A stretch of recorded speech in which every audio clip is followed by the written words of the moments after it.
Hello everyone, welcome to CADers Presents AutoCAD Workshop 2023. আমি মেসাবিন। আজকে আমরা দেখব ডে 2 হোমওয়ার্ক 1 এর সলিউশন।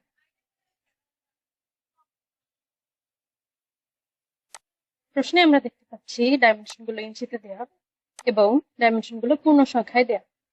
এই অনুযায়ী আমরা ইউনিট সেট করে নেব। কমান্ড বক্সে ইউনিটস লিখে সার্চ দিয়ে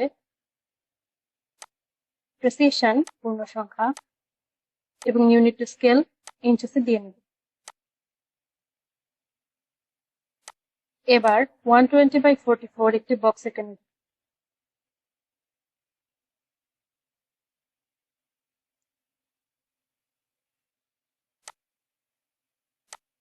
এরপর এক কর্নারে 33 ইঞ্চেস ভার্টিক্যাল এবং 33 ইঞ্চেস হরাইজন্টাল লাইন নিয়ে দুটি কোণা যোগ করে একটি ট্রায়াঙ্গেল এবং একটি কোণা থেকে 45 ইঞ্চেস একটি দাগ দিয়ে নিব।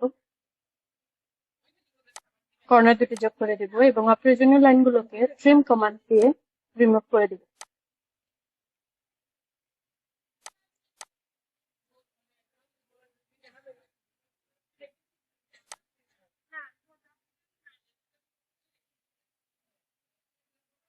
এবার সার্কেল ট্র্যাকিং অপশনের মাধ্যমে আমরা দুটি সার্কেল আঁকব। এর জন্য প্রথমে সেন্টার ডায়ামিটার সার্কেল সিলেক্ট করে PK লিখে এন্টার দিয়ে সার্কেলের ট্র্যাকিং অন করব। ফার্স্ট ট্র্যাকিং পয়েন্ট সিলেক্ট করব,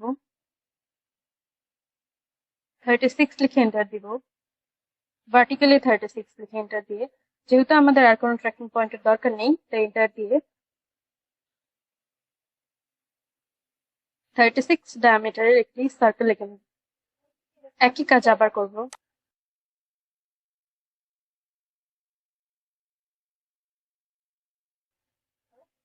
টিকে লিখব, এন্টার দিয়ে ট্র্যাকিং অন করে ফার্স্ট ট্র্যাকিং পয়েন্ট থেকে হরাইজন্টালি 84 ইঞ্চেস দূরে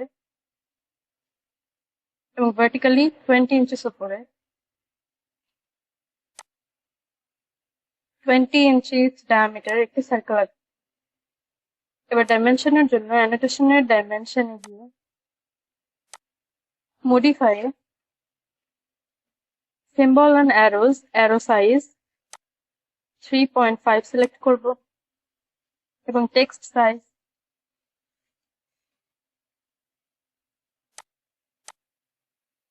5.5 সিলেক্ট করব। প্রাইমারি ইউনিটসে গিয়ে পূর্ণ সংখ্যা অর্থাৎ 0 সিলেক্ট করব, ওকে এবং ক্লোজ। এবার হোমে ডাইমেনশনে গিয়ে প্রশ্নে যেভাবে ডাইমেনশন দেয়া সেভাবে ডাইমেনশন গুলো দিয়ে নেব।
Thanks for watching.